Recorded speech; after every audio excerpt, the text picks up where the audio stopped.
Bonjour, vous écoutez votre émission hebdomadaire des Orientales, consacrée à la musique taïwanaise, présentée par Arnaud Lechat. Aujourd'hui, nous arrivons au dernier volet de notre cycle sur la recherche des derniers Nakashi. Dernier volet consacré à donner quelques pistes de réflexion suggérées par cette enquête. Mais d'abord, il nous faudrait récapituler un peu ce que nous avons appris sur les Nakashi de Taïwan, au risque de se répéter.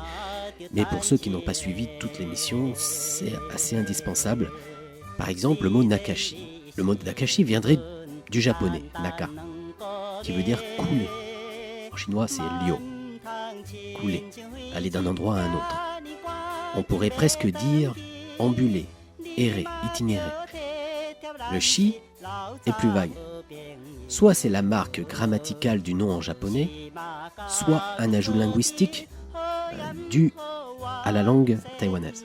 Avant et pendant la période japonaise, jusqu'à la Deuxième Guerre mondiale et un peu après, donc des musiciens itinérants parcouraient Taïwan. Ils étaient mal considérés, ces musiciens errants qui sillonnaient Taïwan de long en large, ils étaient mal considérés, dénigrés et étaient surnommés donc péjorativement les Duabunkitia en taïwanais, en langue Minnan, les mendiants qui coûtent cher. Parce qu'à chaque fois qu'il fallait payer, c'était pas juste une pièce, c'était plutôt un billet. Et ils partaient jamais avant que le client ne leur donne de l'argent.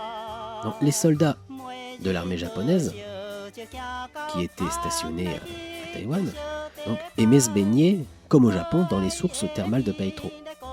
Puis ils mangeaient dans les restaurants et allaient boire de l'alcool dans les bars à hôtesses. Donc, des musiciens itinérants, nos Duabunkitia, venaient y jouer aussi de la musique, prenant, à ce moment-là, le nom japonisant de Nakashi. Le nom devint alors générique pour tout musicien qui jouait alors dans l'agglomération de Paitro et dans ces lieux spécifiques. Donc dans les années 50, puis jusque dans les années 80, s'ouvrirent beaucoup de restaurants à Paitro, dans lesquels les riches hommes d'affaires, leurs clients, qui emmenaient leurs clients là-bas, les hauts fonctionnaires, les politiciens, pouvaient profiter des sources thermales. Et les Nakashi étaient les éléments d'une soirée réussie avec les filles qui accompagnaient les hommes à boire, l'alcool et la bonne cuisine. Ils continuaient à chanter des chansons en japonais ou en taïwanais d'influence musicale japonaise ou folklorique taïwanaise, ou tout ce que les clients désiraient entendre. L'âge d'or se situant dans les années 70-80. Au début des années 80, la municipalité de Paitro a décidé de faire le ménage dans tous ces bars à hôtesses. Beaucoup ont fermé et les clients se sont déplacés vers le centre-ville de Taipei. Ça, et surtout avec l'apparition du karaoké. De même, au début des années 80, ça a signé le déclin des Nakashi. Vous vous souvenez que dans le premier volet de notre enquête, à quel point il n'était pas facile de se renseigner sur les Nakashi. Surtout si on voulait des informations précises. Les réponses étaient vagues, incomplètes. Parfois les femmes étaient gênées, les hommes timides. J'avais l'impression que ceux qui ne savaient pas parlaient et que ceux qui savaient ne parlaient pas. Donc, tout ça aiguisait ma curiosité. Mais a posteriori, je comprends tout à fait ce sentiment. C'est ce qu'on va essayer aussi de comprendre. Parce qu'en fait, on a vu que les Nakashi jouaient dans les restaurants où l'on peut prendre des bains dans les sources thermales, dans les bars à hôtesses. Et ce n'était pas tout le monde qui en écoutait les Nakashi. D'abord, c'était surtout des hommes. Il fallait être très aisé, les Nakashi coûtaient cher. Mais ce n'était pas eux seulement qu'il fallait payer pour une seule soirée. Il fallait payer le repas, la jolie hôtesse qui accompagnait, les boissons.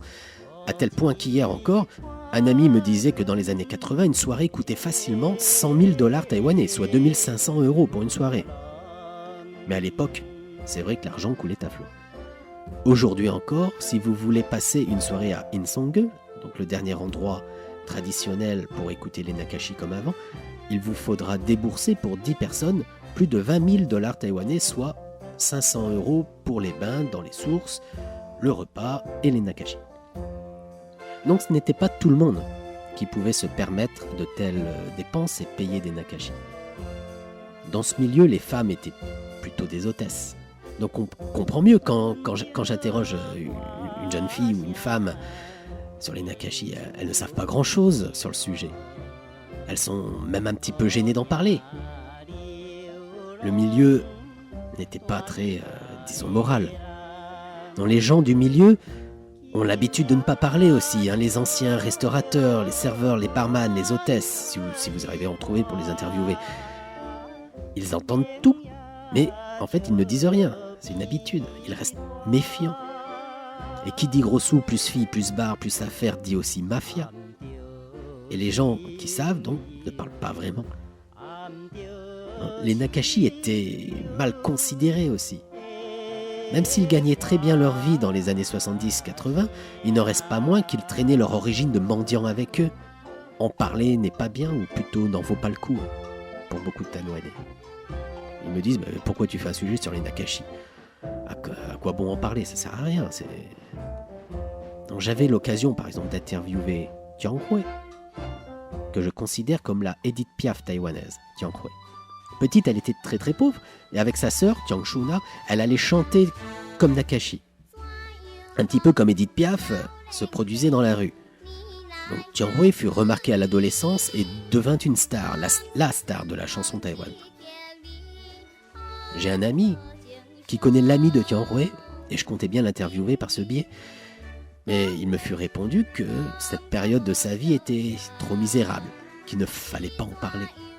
C'est pas bien. De même a-t-on dit qu'il ne fallait pas déranger Chen Minjiang pour ça. Ça n'en valait pas le coup. On peut toujours compter sur ses amis qui vous veulent du bien. Donc, suivant l'âge de la personne interviewée, de sa connaissance de la culture de son pays, de son genre, un homme ou une femme, de sa moralité, on aura des réponses toutes différentes sur les Nakashi. Et le temps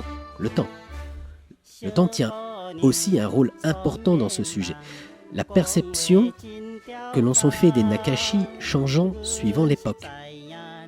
Pour un vieux monsieur comme Monsieur Zhuang, dans notre deuxième volet, notre ancien Nakashi de 80 ans, et pour son professeur, Monsieur Zheng, 83 ans.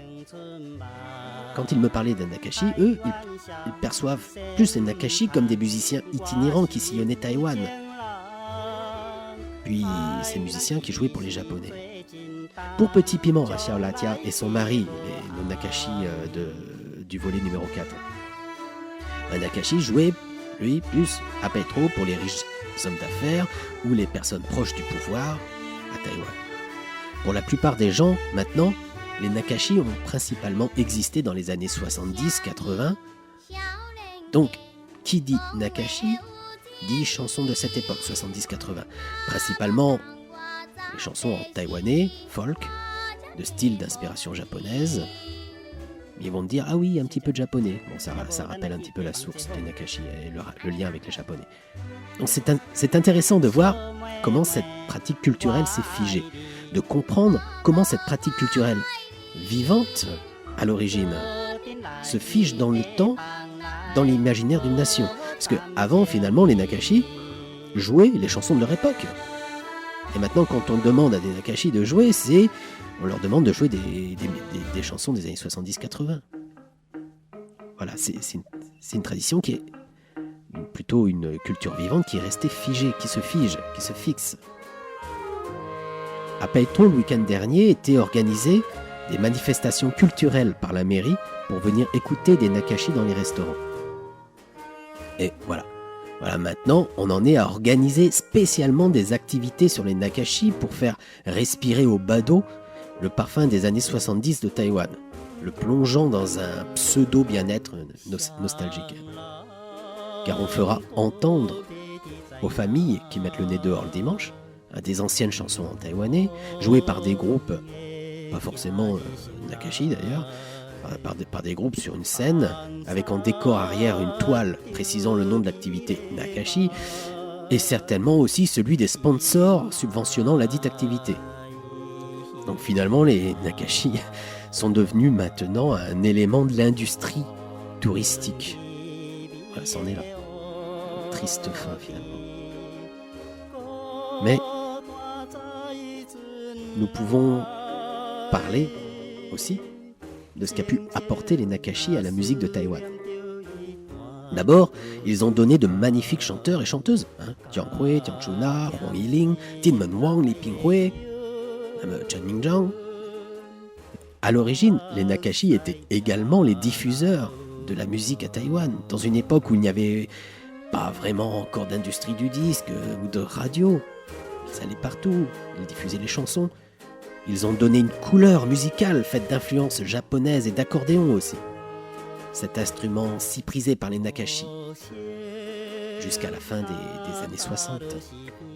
Donc pour un aspect musical plus technique, dans notre interview avec Chen Mingzhang, dans le volet numéro 5, le chanteur met le doigt aussi sur un autre aspect, c'est celui du style de jeu développé par les musiciens Nakashi ici, qui sont obligés d'exploiter au maximum leur instrument face à des clients plus ou moins bruyants. Donc le genre de public que vous avez en face de vous, le genre d'instrument plus la capacité acoustique de l'espace, de l'endroit dans lequel vous jouez, et l'intention musicale que vous voulez donner, tout ça influe sur la sonorité, sur le style des chansons à Taïwan. Quand vous ajoutez les influences japonaises ou traditionnelles taïwanaises, comme les mélodies du Guzaishi, de l'opéra taïwanais, ainsi qu'occidental, donc vous comprenez mieux un petit peu la complexité, la spécificité de la musique folk de Taïwan. C'est ce qui donne un petit peu cette couleur particulière. Je voudrais revenir aussi sur un élément que je trouve important. C'est cette notion de liberté qui habite chaque musicien. Cette idée romantique de pouvoir partir seul sur les routes, de vagabonder, d'errer libre, gagnant sa vie grâce à son instrument, ça reste un fantasme pour beaucoup. Donc cela nous ramène à l'origine du sens du mot Nakashi, coulé, et de l'appellation taïwanaise de Tuabun Kitia, donc le mendiant qui coûte cher. Cela nous ramène à son style de vie. Tout comme chez les Européens, avec les troubadours, les trouvères. Hommes considérés de culture, artistes, mais en même temps aventuriers, connaisseurs du monde, dans un monde où les gens ne vivaient que dans la limite du domaine du Seigneur. C'était parmi les seuls à pouvoir voyager, à être libres. Donc ce rêve de gagner sa vie avec la musique a-t-il été tué par la machine, par l'évolution de la société ? On l'a vu, c'est le karaoké qui a achevé le Nakashi. Les hommes inventent des machines pour se remplacer eux-mêmes. Bon, c'est vrai, la machine n'est pas chère, et ça sonne bien. Mais l'âme du musicien, elle, s'éloigne. Reflet de la distance entre les gens dans les grandes villes, que sont devenus les villages, comme disait Chen Mingzhang.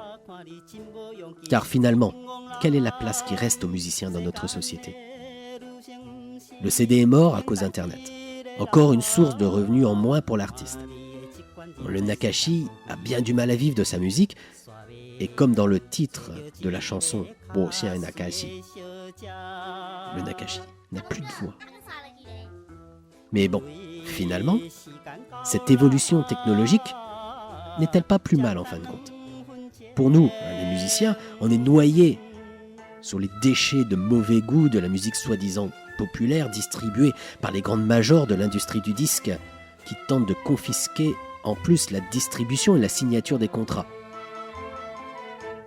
La musique produit un industriel de consommation de masse comme un autre. Donc voilà le modèle que nous proposent les majors et les sites payants. Donc la gratuité sur Internet a fait flancher ce modèle. Tout le monde peut fabriquer de la musique avec des logiciels maintenant, il n'y a rien de plus simple. Mais qui sait tenir une scène, transmettre une émotion avec son public, offrir un moment hors du temps, le temps d'une prestation ? Pour nous musiciens, ne nous faudrait-il pas justement revenir aux sources, aux origines des musiciens itinérants, les Nakashi ? Revenir à la scène, revenir sur scène, jouer pour un public devenu plus mature. Vous voyez, ce sujet nous emmène vers bien des débats. Mon impression sur ce cycle, finalement, des Nakashi ne reste que le parfum d'une époque ancienne, où les personnes de plus de 50 ans se rappellent leur jeunesse, faite de l'odeur de soufre des sources thermales, du rire des femmes, leur servant un énième verre, pour certains de la signature d'un contrat faisant leur fortune, sur fond d'air fredonné en japonais. Les plus anciens chériront aussi leur jeunesse, où le souvenir des aspérités de la colonisation japonaise s'efface, laissant la place à une belle époque, fantasmée à un âge d'or en passe de devenir mythique. Ils fermeront en eux les dernières pages d'une histoire musicale où se mêlent accordéon, culture chinoise, taïwanaise, japonaise, ainsi que la voix presque éteinte aujourd'hui des derniers Nakashi. 阿公哥，阿哥耍了去嘞。因为时间到了，暂等2分钟。